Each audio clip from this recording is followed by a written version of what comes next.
सलीब क्रॉस, क्योंकि सलीब का पैगाम हलाक होने वालों के नज़दीक तो बेवकूफ़ी है, मगर हम नजात पाने वालों के लिए के नज़दीक खुदा की कुदरत है। पहला कुरिन्थियों का खत पहला बाब 18वीं आयत। खुदावंद यीशु मसीह की सलामती हमेशा आप पर कायम रहे।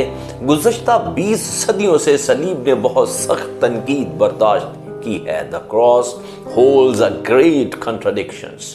सलीब मौत और जिंदगी, नफरत और मोहब्बत, तशद्दुद और अमन, इल्जाम और मुआफ़ी, गुनाह और पाकीज़गी, अधूरा और मुकम्मल होना। जहाँ सब कुछ खो गया लेकिन फिर भी सब कुछ हासिल हो गया। तबाही और बर्बादी, शिकस्त और फतह, कभी फांसी की जुल्माना शक्ल, लेकिन अब नजात पाने वालों के नज़दीक जिंदगी की अलामत है। सलीब का मतलब बहुत से लोगों के लिए बहुत कुछ है, कुछ ने इसे अपने रूह और जान का हिस्सा बनाया तो